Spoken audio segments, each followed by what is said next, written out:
Carl Jung said, until you make the conscious conscious, it will direct your life and you will call it fate. So, when it comes to taking a deeper look at our relationship patterns, like the same fights you keep having, the setbacks every 4 to 6 weeks, the thoughts of, are we not compatible? Do I even love him? Does he even love me? That's not fate, babe. Those are your shadows running the show. And the gene keys give you the exact map to identify and transform those patterns from relationship saboteurs into intimacy catalysts. I mean, think about it. What could it mean for your life if you had the exact shadow patterns to turn to and start to dissect and dig into and really recognize how they're showing up in your life instead of doing random shadow work journals that you found on Amazon? I mean, come on. So instead of playing this guessing game and throwing your hands up every month, how about we dig in and do the actual work going into your specific shadows that you and your partner are both predispositioned to experience in a relationship and actually do the work, the shadow work, like you've never done before. So let's dive in. Do you know in your bones that you're meant for a life that feels free and expansive? Are you ready for a conscious relationship that honors every facet of who you are as a woman, partner, mama, professional, and everything in between? If so, you're in the right place. I'm Kaya Dawn, a conscious relationship and shadow work guide who helps high-achieving, spiritual-minded women trust their body's wisdom and create partnerships where they feel just as supported as they are supportive. Lace up those sneakers, babe, and let's go on a hot girl walk together to dish about what it means to be the woman behind it all. Hello, and welcome back. I'm super excited to have all of you here. If you are new here, my name is Kaya Dawn, and I'm obsessed with relationship dynamics, energetics, spirituality, sacred intimacy, and anything that really can help us understand who we are on the deepest levels. And I love diving into the gene keys because these are aspects of who we are that have been imprinted on us to give us the specific information of what shadow patterns are actually showing up in our relationship. And I have been studying psychology for as long as I can remember. I feel like it really started to come to light in high school, but even before then, I was really attuned to the deeper energetics of what makes people who they are, the experiences that have shaped them, the environment that have impacted me, and the awarenesses that came up through there. And then I had gone on into doing psychology in college and have just been studying this for forever. And if you're not new around here, then you have heard all of these things and you have gathered all of this insight from the previous episodes. But today's episode is not going to be any different. And I really want to blend these two forces of shadow work and gene keys together because they simply go hand in hand. And I love bringing in aspects of Carl Jung's work because he is a shadow work pioneer, right? If you have dove into any of his work, you can see this. He does a lot of work with archetypes. We're not going to go into those today, but I want to blend these two geniuses of the gene key system and Richard Rudd with Carl Jung today.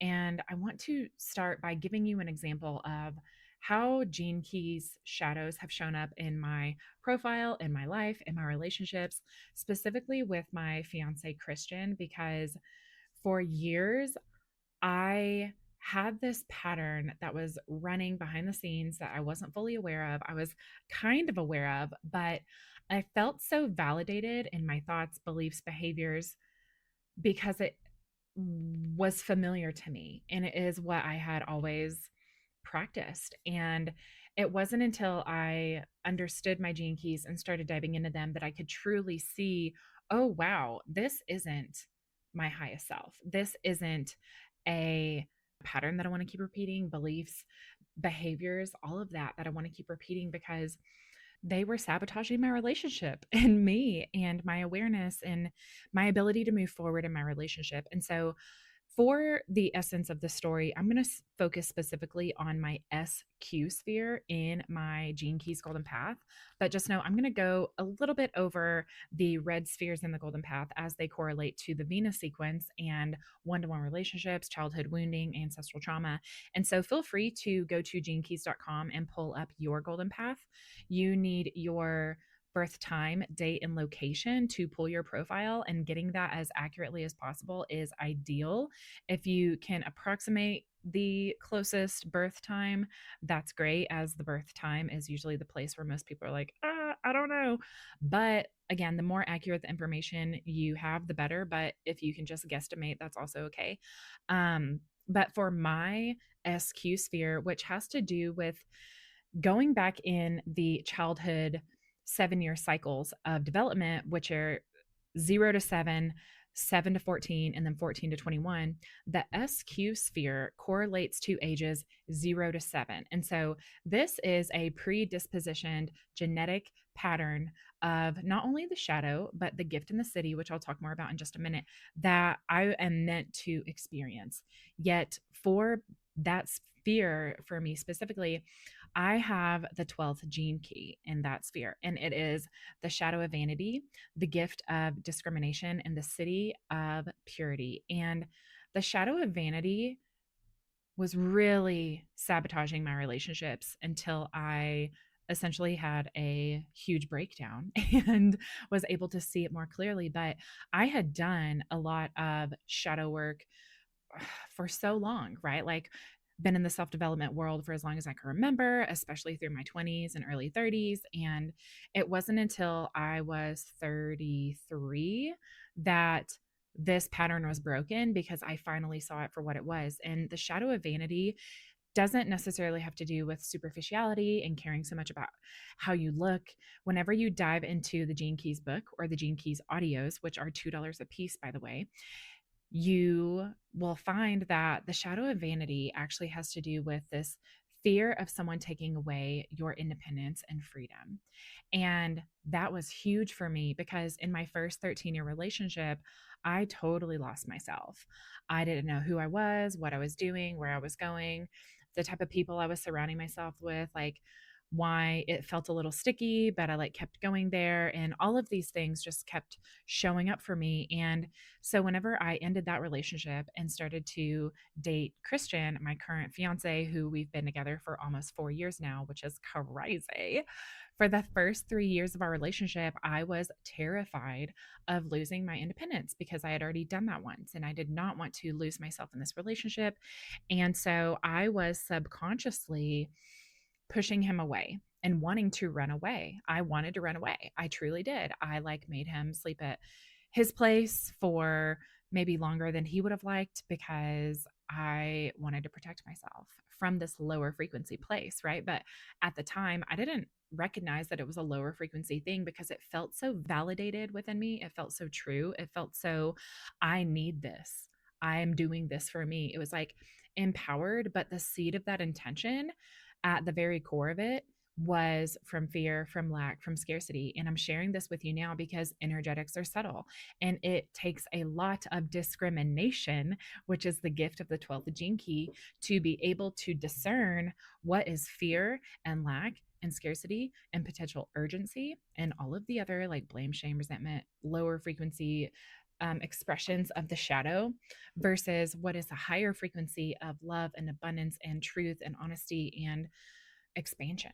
And so, this shadow of vanity that was imprinted on me from a super early age, from ages 0 to 7, I can remember wanting to run away from my hometown. I wanted to get out of my house. I wanted to be bigger. I knew that the world was so expansive and so much available to me at a young age. I mean, hello, I'm a Disney girl. I'm a 90s baby. I like grew up on princess movies of like, get me out of here. Let's go explore the world and fall in love and go on adventures and all the things. And so it's bittersweet, right? I love my childhood and I love that I had that influence. And honestly, Disney princesses are, you know, there's multiple opinions on how good of an influence they are on little growing minds and hearts, but I can't deny the fact that I still love watching me a Disney movie. So, anyways, I had this shadow of vanity of like wanting to run away and fearing that I was going to lose my independence and my freedom and my ability to express myself and live in the purity of my heart. Because also,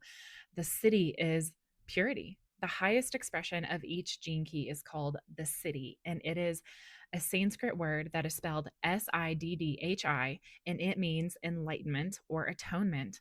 And I wanted to live in the purity of my heart, in my relationships, in my life, be the best version I could be really discerning and discriminant about what is love and abundance versus what is fear and lack and urgency. And it wasn't until I told Christian I needed a break. I was 33. I had never been alone. I had gone from growing up with my parents to going to college with my ex to then continuing to go to college with my ex and moving back in with my parents while we finished school and then getting married and moving into a home and then all of these things. I had never been alone, and we were together for 13 years, and then I got together with Christian 2 weeks after I had separated from my ex. And I had never been alone. Once again, it was like this freedom of independence and all of that being taken away. It was like I was so scared. I was just so scared. So I pushed him away and I essentially broke up with him, or tried to. And it broke his heart. It broke my heart.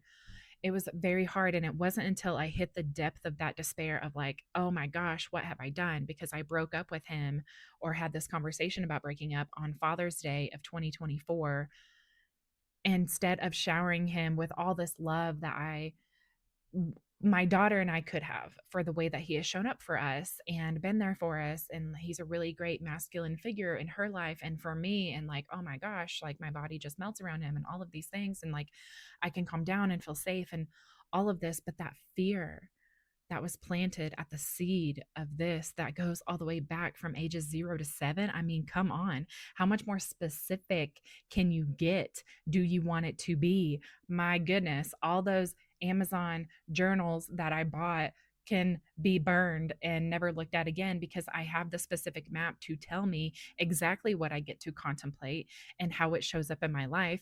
And this is why using gene keys for shadow work is way more beneficial and a better long-term sustainable strategy for breakthroughs, for transformation, for depth and safety and intimacy and connection that you want in your relationships over mostly anything else that I've ever come across. And so there's that. After I had that breakdown, I promise I'm wrapping this story up. I have been so devoted and like fully in the freaking deep end of this relationship with Christian, because I have mutated that fear, that shadow, into the higher frequencies. It doesn't mean that it doesn't come up still sometimes, like, I don't know, very rarely in my relationship specifically. There's probably other ways that it shows up in other relationships or other areas of my life that I'm still becoming aware of, because I can't become aware of all my shadows in every single category of my life at once, which is why we continue to do the work and go deeper. But now I am like obsessed with Christian, and I have been. And I've talked about it a lot. And this is where I want you to get in your relationships too, by doing this work, by using gene keys to contemplate your shadow work and to really create these breakthroughs and these transformations and these mutations and these patterns. Because what is a mutation? A mutation is a break in a pattern. It's shifting the pattern from what it used to be to developing a new one. And ideally, when we're doing these from going from a lower frequency pattern into a higher frequency patterns, it catalyzes a biochemical shift in your body, which then you are a completely different person from then on. Think about that. You are a completely different person once you mutate a pattern in your heart, in your soul, in your awareness, into then your biochemistry. So you operate differently, you're more vital, you're healthier, you're able to give love more easily, you're able to accept love more easily, you see things differently, you are different. And so, my friend, this is why we need to do this work. And also, Carl Jung said, everyone carries a shadow, and the less it is embodied in the individual's conscious life, the blacker and denser it is. So that means that when you're not aware of your shadows, they will control you. And the gene keys make the unconscious conscious by giving you the exact blueprint of your shadows that you are genetically predispositioned to experience in your life, and that show up and impact your relationship dynamics, your awareness that you're operating in, and the way that you can give and receive love. And so we need to talk about this today. And so I want you to know that the shadow contains everything about ourselves that we deny: envy, desire, rage, this like power grab, and also the gifts that we maybe have been afraid to own or step into more or let lead the show, right? And it's all comes down to an awareness practice. And that's what the gene keys are. And also, obviously, Carl Jung's work. It is an awareness practice. And Jung also said, how can I be substantial if I do not cast a shadow? I must have a dark side also if I am to be whole. And so the shadows aren't something to push away. It's not your enemy. It's not something to continue to repress and deny and feel shame and judgment about. We need to integrate our shadows. We need to let them in. They are a doorway to our wholeness. We need to give them a seat at the table, ask them what they're trying to show us, because every shadow contains a gift in the gene key system. That is a keynote of Richard Rudd's work. And whenever we can allow and accept and embrace our shadows, then we can start to shift those unconscious, low frequency, reactive survival patterns into the higher frequencies of living through the gift, which is conscious, it is creative, it is action plane, it is the unique medicine that you are here to share with the world so that you can then embody the city. And the city, again, is the enlightened state of universal love, universal consciousness, spiritual mastery, full interconnectedness with everyone and everything. And so, my babe, we need to embrace the shadow, live through the gift, and embody the city. And so, I want to just give you this little tidbit really quickly before we move on to the next part is how to contemplate the gene keys. Because I thought for a long time, okay, I'm going to recognize when I'm in the shadow, I'm going to live through the gift, and then I'm going to embody the city. And yes, but also no. So, deal with me here. Whenever you are working with the gene keys and really trying to contemplate your shadows of any gene key in your golden path profile that shows up, whenever you're doing this, I want you to first step is recognize the shadow. And I want you to actually think about the shadow. We're going to stack these words on top of each other: shadow, gift, and city. Shadows at the bottom. You need to recognize the shadow. And then I want you to jump to the city. Okay. And so we're going to think about like drawing an arrow from the bottom shadow word up to the city. And I want you to contemplate the city, because the city is the highest embodiment that you are here to express. Hallelujah. Enlightenment, atonement, consciousness, and love, universal love, and interconnectedness and unity with everyone and everything. Yes, that's what we're reaching for. So recognize the shadow, take that arrow up and contemplate the city, the highest expression that you were here to embody. And then I want you to draw a little arrow from the top word, the city, down to the middle word, the gift. And I want you to live through the gift. The gift is the action plane. It's how we're supposed to move through the world in accordance to our gene keys. And living in this action plane will naturally allow you to embody the city. Okay. So it's recognize the shadow, contemplate the city, move through the gift. And this is where your shadows or your gifts in those higher frequencies will unconsciously or consciously, if you're doing this consciously, will magnetize the exact partners and situations that you need to help you transform in your relationships. And, you know, you're in relationship with everything. And so this can extend to money. This can extend to parents or friends. This can extend to your body. This can extend to food. We're in relationship with anything. Okay. And so check out how your shadows show up based on your specific profile and the gene keys that you have activated in all of your spheres.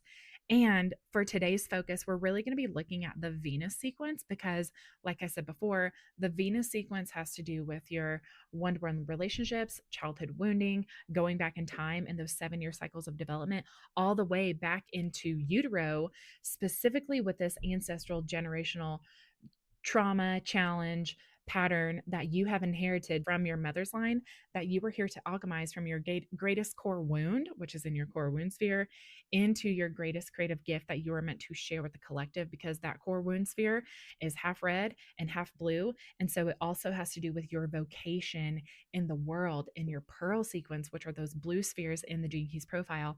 And that has to do with your outer work in the world and with prosperity and with service. Okay. And so just know that contemplating your Venus sequence and the shadow frequencies that tend to show up in those spheres specifically can really show you the exact patterns that you are here to transform and heal, because relationships are our mirrors and they are here to show us the places where we get to shed more light of our awareness onto these deeper, stickier states and experiences and challenges and beliefs and habits and behaviors that we tend to bump up against. And Carl Jung also said, everything that irritates us about the other can lead us to an understanding of ourselves, because relationships are our mirrors. And so let's go there today. So let's start to look at the Venus sequence spheres. And I'm going to give a couple of examples about maybe some gene keys that you might have activated there, or just a couple of different ways to contemplate a couple gene keys. And let's roll with this. Okay. And so, in regard to identifying the shadows that tend to show up in your relationship, first of all, I want you to pull your Gene Keys profile. If you have not, there's a link in the show notes. Just click that, pull your free profile, and let's follow along. Okay. And so, I do want to move into the red spheres, which are called the Venus sequence. Okay. And again, this has to do with your unconscious patterns in love. And we want to make the unconscious conscious, because your visions will become clear only when you can look at your own heart, according to Carl Jung. And so the first sphere of the Venus sequence is your purpose sphere. And you'll notice that that one is half green and half red. And your purpose sphere, this has to do with not what you do in the world. It's not your work. It has to do with who you be, and who you be in your relationship. And the shadow pattern that is activated there will give you some major insight on the type of energy and the purpose that you're meant to be and bring to your relationship. And then you go from your purpose sphere to your attraction sphere. And this literally has to do with relationship chemistry and the type of relationships that you attract or magnetize into your life. And so your attraction sphere is huge. And this is one of the driving forces in your life, because it has to do with that relationship chemistry and what you're attracting in. And so understanding the shadow pattern here can be wildly illuminating. I'll give an example in just a couple minutes, but I want to keep moving through the rest of the spheres just really quickly. So the next sphere that you'll come up against is your IQ sphere. And this has to do with the 7-year cycle of development from ages 14 to 21. And this really has to do with the intellectual defense mechanisms that tend to show up in your relationship. And so the way that you'll get super heady and try to outsmart another, specifically your partner, maybe this is your mom, maybe this is a sibling, what have you, one-on-one relationships, right? And so it's really important to understand the intellectual defense mechanisms that tend to show up in your pattern that you might project on the other, or that tend to trip you up within yourself. The next sphere in this pattern is the EQ sphere. And this has to do with your emotional quotient, your emotional maturity, and the emotional defense mechanisms that you tend to bump up against in your relationship. And also, additional side note, the IQ sphere and the EQ sphere, they catalyze something called the Eden loop. And this is essentially the biofeedback loop of where, say, your IQ sphere, when the lower frequencies are activated, they are going to trigger your partner's EQ sphere. So your intellectual defense mechanism is going to trigger their emotional defense mechanism, and vice versa. And so it's this like biofeedback loop of emotional and intellectual defense, to where you both feel validated and you both feel like you're on defense, and like you have to like stick up for yourselves and like make the issue make the other person wrong. Okay. And that's just one example of like how this can show up. But essentially that's what's happening. But I want to remind you that relationships are mirrors. And so anytime that you're noticing that these intellectual or emotional defense mechanisms are popping up, take a step back, take a deeper look, take a breath, take a beat, and ask, what is this trying to show me? What is the pattern that's showing up here? What are the shadow patterns that are at play, both for myself, my partner, or whoever you're in this dynamic with, right? And just know that they are trying to teach you and show you the different places that you get to heal and alchemize and mutate these patterns into those higher frequencies, so that you can build more depth and safety and connection in your relationship. And the EQ sphere has to do with ages 7 to 14 in this 7-year cycle of development. And so Notice that the IQ sphere was 14 to 21, the EQ sphere is 7 to 14. And so we're going back in time, and it can be super illuminating to look at the different situations that you experienced in your development as a child during those ages and how those shadow patterns may have shown up for you. Okay. So let's keep going and go into the SQ sphere, which I mentioned before, has to do with ages 0 to 7. And this is your spiritual quotient.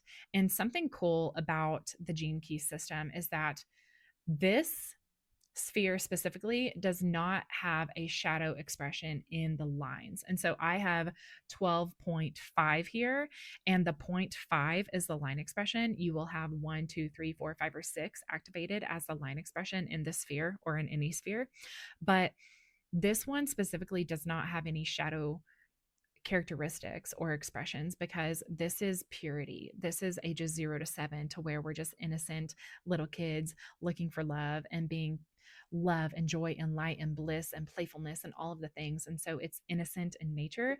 And so I just wanted to tell that to you because you might recognize that as you start to dig deeper into not only the gene key that you have activated here, but also that line expression. And so let's finally go into the last sphere within the Venus sequence, which is that core wound sphere.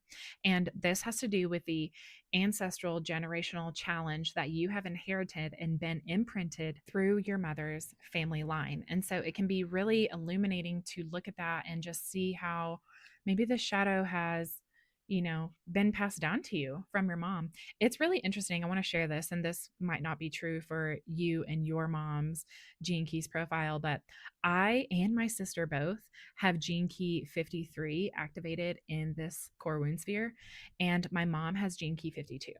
And so I just think that's crazy that she has the gene key right before the one that we have activated, and we came from her. So again, you and your mom might not have a sequential gene key activated, but it can be very illuminating and healing to look at your core wound sphere and see what patterns, challenges are showing up for you to help you lend more into the higher frequencies. That is the purpose of this work, and how the gene keys give you specific words to contemplate and live into and recognize. The more that you will be able to actually heal and transform your relationships and your body from the inside out, instead of doing random journal prompts that just don't freaking work. Let's just admit it. They don't work. You've done it enough. So have I. Yes, journaling is great and journal prompts are awesome, but do they actually alchemize the change? Probably not. You have to actually like slow down and go deeper and contemplate in more of a fluid way and really feel into it and drop into your body in order for the like true alchemical biochemical shift to actually happen. At least that's what I believe. So let's start to go into actually contemplating some different gene keys that can show up in your, let's do your attraction sphere and also your core wound sphere just for some fun examples. Okay, so let's pretend that you have the 37th gene key in your attraction sphere. This is the shadow of weakness, the gift of equality, and the city of tenderness. And this gene key specifically has a lot to do with family, one to one relationships, tribe, and also masculine and feminine energy, because in that shadow of weakness, it talks about the imbalance of masculine and feminine energy as, let's say, it's the wounded feminine and this abandoning yourself pattern to keep the peace, which is the shadow of weakness. And this isn't necessarily the only expression of the shadow of weakness. It will be up to you to contemplate this, whether you have this activated in your Gene Keys profile or not, or specifically your attraction sphere. Really go into it, and you get to make meaning and really see how these shadow frequencies show up for you and what that word weakness or any of the other shadow gifts and cities means to you. But for this example, the imbalance of the masculine and feminine, and this hierarchy of the masculine is above the feminine, and the feminine just has to submit and be suppressed and repressed and oppressed and all of these things. And it's just this really sticky, dense energy that, as it pertains to your family, creates this really unhealthy dynamic. And for whatever reason, this is popping up for me, so I'm going to share it. I watched American Beauty this last weekend with my fiance Christian. And do you remember the mom in that movie and how she was just a shell of herself? Like she was just sitting on the couch or at the table and she was just dead inside, heavy, hollow, numb, no expression, blank. And to me, that is the shadow of weakness and how it can show up in this relationship in regard to these masculine and feminine dynamics, and the masculine being higher in this hierarchy, if you will, which perfectly goes into the father of the kiddo, what's his name, the son, Ricky, in that movie, and how he was very dominating. And when really it came down to it, he was gay and he was suppressing being gay because he was in the army in a major or whatever. And he embodied that identity while he was carrying this deep truth where really he was sad and he wasn't able to express himself. So, anyways, there's so much. We could have a whole podcast on dissecting the American Beauty movie. But, anyways, that shadow of weakness and how it shows up in your relationship because it's in your attraction sphere is really trying to lend you toward the gift of equality in the city of tenderness. And so, as you're starting to recognize this shadow of weakness potentially showing up, contemplate the city, right? Jump up to the highest expression that you're here to embody, which is the city of tenderness. And it's all encompassing love. It is integrating everyone and everything in the family to live from this deep seat of your heart that is pure love for humanity and everyone and interconnectedness with everything. And you're just like this ooshy gushy ball of universal love. And then as you're starting to embody and contemplate what it would mean to embody that essence of tenderness, you then live through that gift of equality. Okay, so how does this gift equality show up? What does that really look like? What conversations might that inform that you need to have with your partner or with yourself to really come to terms with the way that that shadow of weakness has shown up? And what does that expression look like? And what is it trying to lend you towards? Because not only can that gift of equality help you become more healthy, vital, taking more action in life, like really operating in a different frequency, but that can also support your partner in being able to understand you better, to be able to serve your relationship better, to create more balance. I'm sure that they want to love you well, just like you want to love them well. And it comes with having these hard conversations as you become aware of what are the shadow gifts and city that you might be operating in. And then you can create more tenderness in your relationship itself. And so I'm really hoping that you're seeing that diving into these parts of us that are really easy to avoid because they're so unpleasant. Those are going to be the first steps to solving the problems that are creating these relationship dynamics of safety or unsafety or expression or repression or whatever that show up in your relationship. And so that is the 37th gene key showing up in your attraction sphere. Let's quickly look at how the 59th gene key could potentially be showing up in your core wound sphere and what that looks like. And the core wound sphere is really about returning to the one point of purity and connectedness with everyone and everything that, like I mentioned before, really has to do with your mother's line and what you inherited. But let's say you have the shadow of the 59th gene key showing up in here, which is the shadow of dishonesty. That's trying to lend you toward the gift of intimacy and the city of transparency. So when we look at that shadow of dishonesty, it really begs the question of how are you being dishonest with yourself and how is that expressing and showing up into your relationship? Because if you are not able to be truly honest with yourself, then bet your butt you're not going to be fully honest with other people. And this is hiding your truth to stay safe, which you know that that is false safety. It is a pattern that has kept you safe for a long time, maybe around people who weren't able to hold you and meet you there, but you have to hold yourself and meet yourself there so that other people can do the same because that's truly what you want. You want to be a fully expressed human. You want to be fully embraced and loved for every aspect of who you be, not just the parts that you think are acceptable. And so to alchemize that shadow of dishonesty that's showing up as the biggest core challenge that you are here to alchemize, jump to the city of transparency. What does it look like to embody transparency and interconnectedness with everyone and everything and true ultimate consciousness and love that is expressed and embodied through you? When you identify what that transparency looked like, then you can take action through that gift of intimacy. And that is about breaking down barriers and being truly revealed and being intimate with yourself first, revealing to yourself first, integrating the shadows, letting yourself see you in your fullness so that you can create that depth and intimacy and safety with somebody else, right? It starts with you first. And so that comes when you stop pretending to be okay to keep some surface level connection when you're really craving for the depth that you want, and you become the one who creates the safety through radical honesty. And I am willing to bet that if you are radically honest with yourself first and you share that from the depths of your heart with another, specifically your partner, maybe it's your mom, right? This is your core wound. It came from your mom's side. Like, sharing this with her can be super powerful. But the radical honesty that you can extend to the other after you've extended it to yourself, they can reciprocate that with additional honesty and unfolding that conversation even further and deeper and peeling back those layers like an onion and really being more revealed to each other and talking about the things that maybe you've never felt comfortable or safe to talk about before, and really going there into embodying transparency, right? And not only does that create more intimacy, it creates more respect, it creates more worthiness, it creates more pride, it creates more being revealed to one another so that you can truly see each other. And so you really have to go into whatever triggers you most is going to be your greatest gift that you are so ready to own and embody and thrive through. And then you get to live in those higher frequencies of the cities that you're here to embody.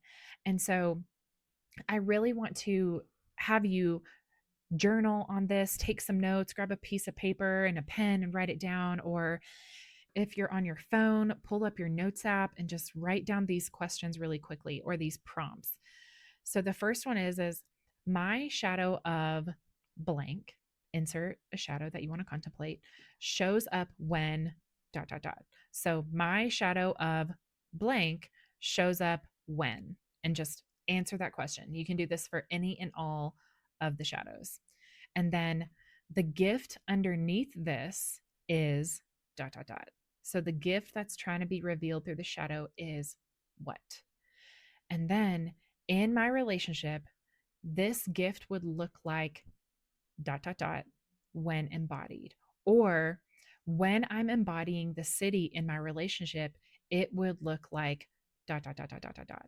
So do that work with yourself, answer those questions, go there, create that spaciousness in your time and your schedule to really bring the darkest, deepest parts of you into more of the light. Make the unconscious conscious, because Carl Jung said, one does not become enlightened by imagining figures of light, but by making the darkness conscious. You have to go there, and you are ready to stop running from your shadows and start mining the gold within, to start to reveal that every shadow contains a gift and start to live in those higher frequencies. You are ready to use your triggers as teachers, not from problems to fix, right? They are doorways to those greatest gifts that you are here to live through and share with the other. And the very patterns that have been sabotaging your love are precisely what you're here to transform and offer the world. And with the gene keys and using them to do the shadow work, you can really see how they're not meant to have you transcend your humanity and be this like monk or this enlightened person who's just like totally unavailable because you're on this whole nother level. That's not it at all. They are here to show you how to embody your divinity through your humanity, shadow and all, flaws and all, quirks and strengths and setbacks and all. It's about being a fully encompassing facet of a human that gets to exist in every spectrum of the beingness that you are, because all of it serves a purpose. And you're allowed to have shadows. You're allowed to still be in the transformation and in the mutation. It never stops. You're allowed to be messy while you're becoming a masterpiece. We're all in this together. And yet at the same time, the more specific that you get with your shadow work by using the gene keys, you can start to work with those shadows instead of against them. You don't have to just heal yourself, you heal your relationship. You can even heal your partner. I know that this work that I've done on myself has absolutely helped my fiance Christian, whether he's aware of it or not. I can see the changes of who he has become from whenever we first got together to where we are now, just because, again, of the work that I've been doing. Both partners don't have to do this work. It only takes one person to transform the relationship. And that's what's possible for you, because you can create that depth and safety, trust and connection and intimacy that you've been craving inside yourself first, that then ripples out into the other. And so I just really want to encourage you that this is the work and you are here for a reason. You're listening to this podcast for a reason. And to me, being the weird human design and gene keys and spirituality and energetics person that I am, you're ready. You're here, you're doing it. And so thank you for being here. Thank you for listening to me rant about this for 40 minutes or whatever, how long it is. I love you. I believe in you. I know it's possible for you because it's been possible for me. And even though I'm not perfect or have it all figured out, or I'm not all the way healed, like I've witnessed the magic that is possible, that has shown up in my life and helped me heal from the inside out and heal from these patterns of wanting to run away and scared that someone else is going to take away my independence and my freedom and all the things and all the different ways that my different shadows have shown up that we haven't talked about today, but can talk about in another conversation. I love you. I just want this for you so badly because I spent so many years wasting, I don't want to say wasting time, that's not accurate, chasing my tail, looking into a lot of other people and things that I thought would have the answers when truly I had the answers within me. And I'm not saying that the gene keys is a perfect absolute truth, but I'm just saying that it has been the most accurate shadow work that I've ever done. And I want to share that gift with you. And so please do pull your gene keys profile, look at your Venus sequence this week, pick one sphere to look at. It doesn't have to be in order. And honestly, it doesn't even have to be in the Venus sequence. Choose any gene key that is calling to you and just start to dive into the information. You can go to YouTube to find information about any specific gene key. I highly recommend you get the individual gene key audios for $2 a piece if you want to dive into one specifically, or if you want to get the full 64 gene key library for $100, because you'll want to look at your gene keys, you'll want to look at your partner's gene keys, you'll want to look at your kids' gene keys, maybe your parents, maybe your siblings, what have you. So that $100 is really worth the investment in the long term. But I know specifically right now it is December in 2025. We got the holidays. So meet yourself where you're at. The individual ones are $2 once again. And I hope you got a lot of value out of this episode. I would love to continue the conversation with you in the DMs on Instagram. So just message me there and be sure to tune in to next week's episode as we're going to continue these conversations around energetics and spirituality and shadow work and attachment styles and human design and gene keys and all of the things that I love and you love too because you're here. So thank you again. I love you so much. Thank you for being here. As always, be brave, not perfect, and I'll catch you again next time. I hope this episode reminded you that life and love are supposed to feel safe and expansive and gave you clarity on the next right step you can take in your relationship. If so, please take 30 seconds to leave a review. Each one helps get this content into the ears and hearts of women just like you. I'm excited to hang out again soon, having more conversations on how to create the relationships you've always dreamed of. Keep following what feels expansive, babe. You're so worthy of it all.